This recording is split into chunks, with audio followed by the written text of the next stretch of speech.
Leitura do livro Fragmentos de Pensamento e de Paixão, de Pietro Baldi. Capítulo 3. O encontro consigo mesmo. O protagonista das duas histórias precedentes, ao pôr-se em contato com aqueles dois indivíduos tão diferentes, havia defrontado os problemas fundamentais do ser humano, o da fome e o do amor.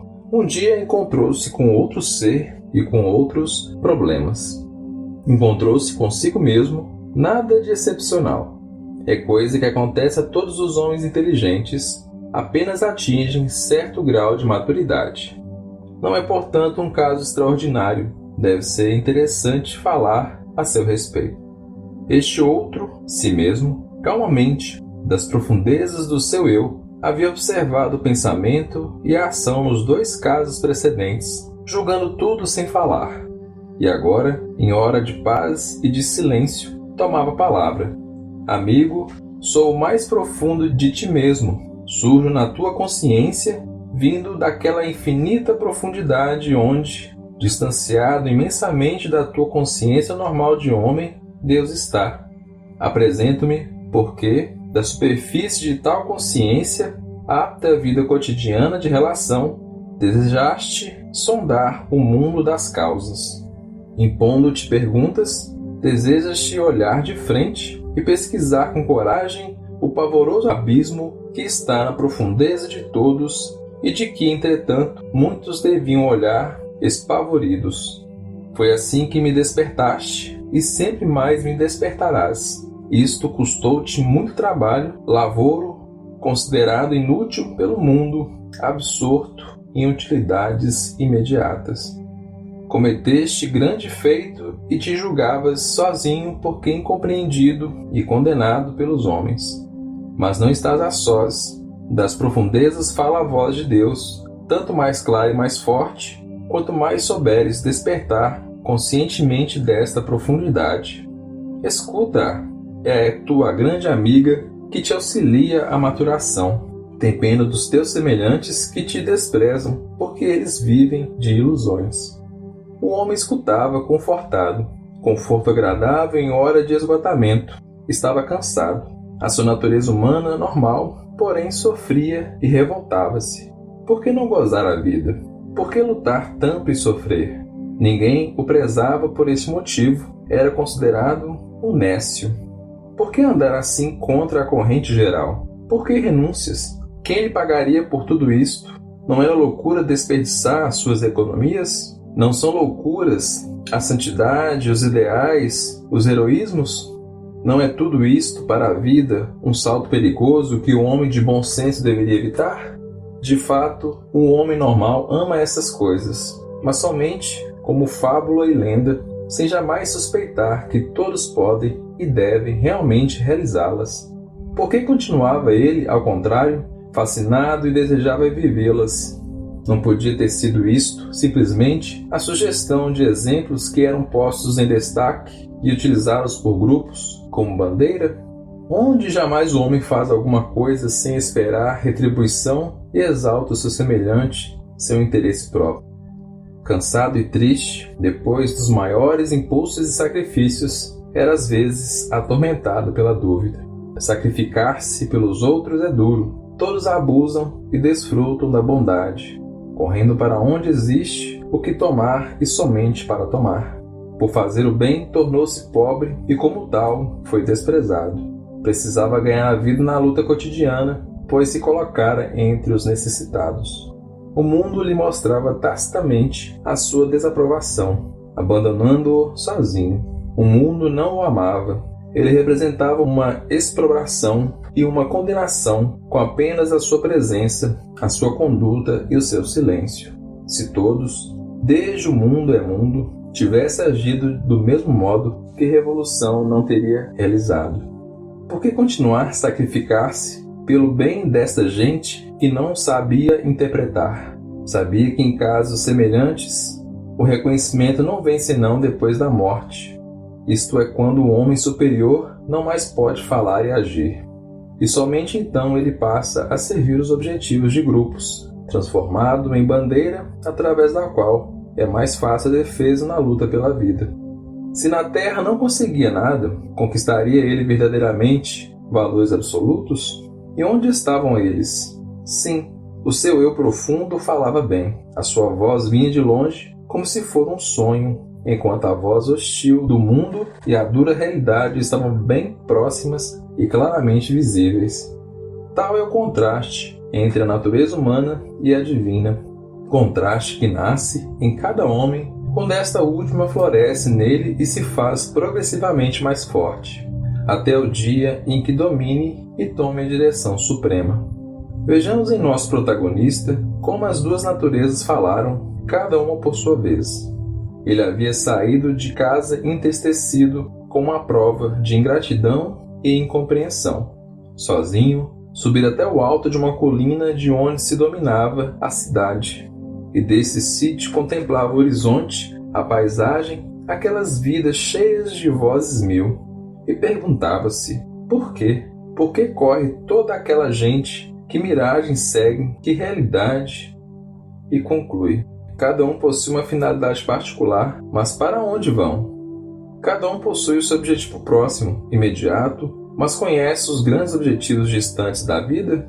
Cada gota ignora a sua grande corrente na qual vão ter todas as gotas. Todos fazem tantas coisas, acreditam alcançar outras depois. Mas, que significado de tudo isto? Qual o fim de tudo isto? A sua natureza humana voltava a falar nele. Valia a pena sacrificar-se por este mundo indigno? O seu sacrifício não se tornava inútil como uma gota d'água no oceano? Como podia a sua revolta abalar o mundo? Não era inútil o seu esforço? Não era isto uma ilusão? Ou antes, não estaria o mundo iludido ao seguir atrás de uma quimera somente para atrair mais dores? Ao invés de condená-lo, não poderiam os outros imitá-lo no dever de salvar a humanidade? Não era o seu sacrifício um dever? Não havia um outro mundo de justiça onde ele receberia o prêmio independentemente dos juízos humanos? Mas quantos amigos possuía que sabiam aproveitar e gozar este mundo?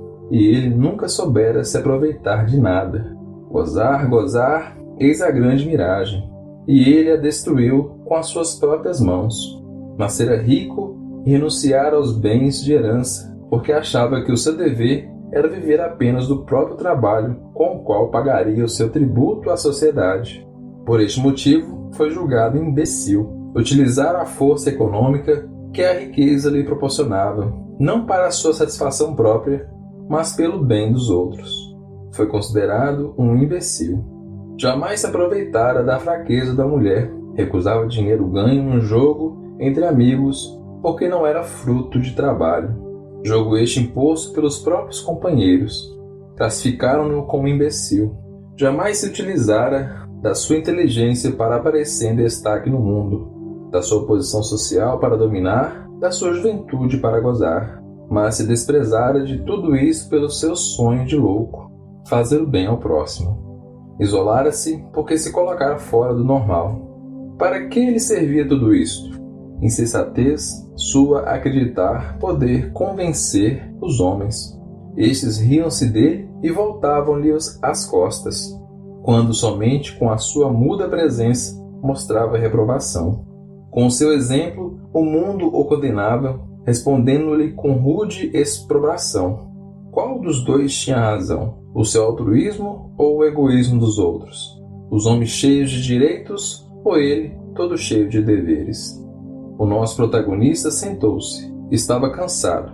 Apoiou a fronte sobre as mãos e chorou. A luta consumia. Entretanto, ele a amava. Sentia brilhar nela centelhas de luz. Apenas voltada à calma, o seu eu profundo falou-lhe de novo. Amigo, a tua fadiga é a mais proveitosa na vida, a única que produz frutos eternos. Nesta maceração que te atormenta, tu te maturas e evolves. Tudo menos isto acaba sendo destruído pelo tempo e pela morte. Não te agites, repousa. Fizeste o esforço tremendo para sair da baixeza corrente do mundo, a fim de tirar-te numa outra entre os braços de uma lei mais alta.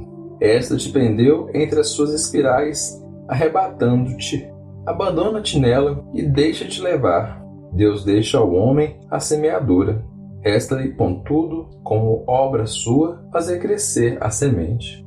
O bem que fizeste, tanto rodará nos circuitos das forças cósmicas, que voltará a ti.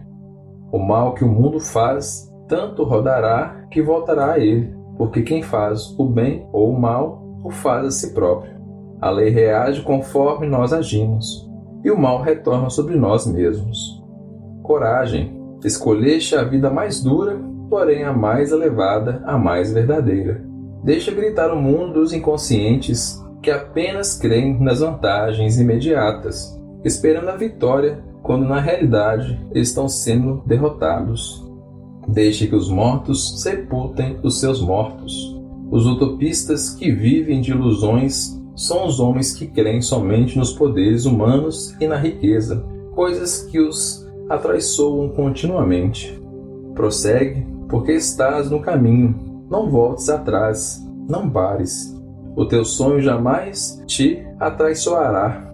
O teu sacrifício não proporciona o rendimento imediato e transitório que dão as coisas do mundo.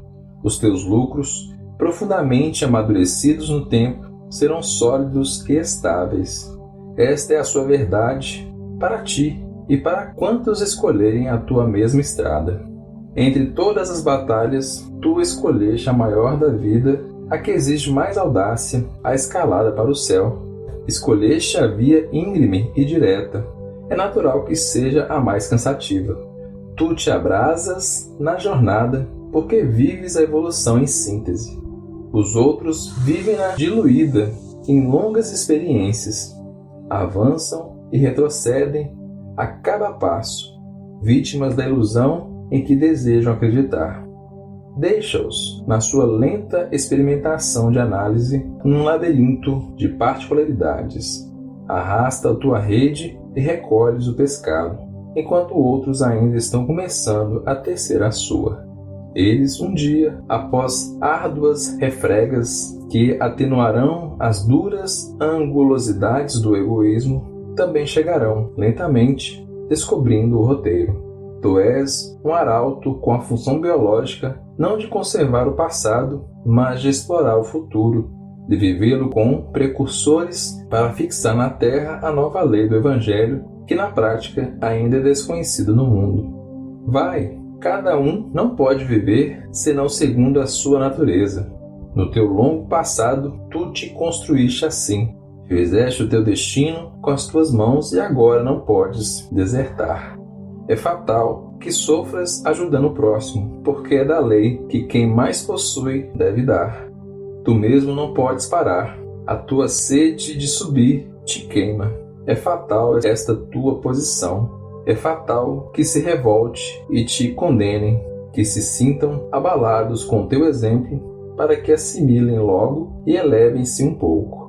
A condenação que te dão é o preço que tu, mais avançado, tens o dever de pagar para a evolução deles. Esta é a tua prova.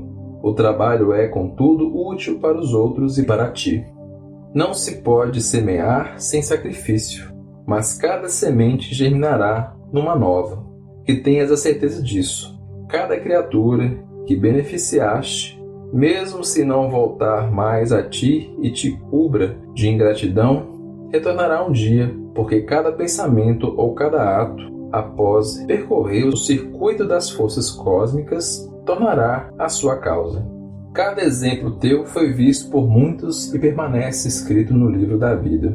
Se foi condenado e afogado na incompreensão, não importa. Ele representa um impulso indestrutível que tornará a ti na mesma forma de bem com que o geraste. Exulta na dor, ajudando os outros e redime-se. Estás redimindo a ti mesmo, criando o teu paraíso. O nosso homem agitou-se como se acordasse de um sonho. Levantou-se, o lampejo vivo das profundezas da alma o havia iluminado. A nova luz brilhava nos seus olhos. Que potência, então, existia na profundidade do espírito para emergir deste modo e transformar o homem. As suas dúvidas desvaneceram-se como névoas. Encontrara a sua própria consciência. Não se sentiu mais sozinho, nem cansado, nem pobre, nem triste. Deus estava junto dele, na pessoa do próximo que ele queria auxiliar. Não sabia, contudo, explicar por que tanta alegria tinha, de improviso, invadido a sua alma, tanta paz, tanta força, tanta certeza. É árduo, a princípio, aplicar a máxima: ama a teu próximo como a ti mesmo. Mas depois o amor retorna de todos os lados, realizando o paraíso. E agora o amor que ele, incompreendido e condenado, havia dado a todos, voltava-lhe como felicidade, porque é da lei de Deus. Sentiu-se então unido ao todo, operário na obra divina, levantou a cabeça e sacudiu-a, confirmou-se na sua decisão. Jamais duvidaria, a potência do Espírito vencera para sempre.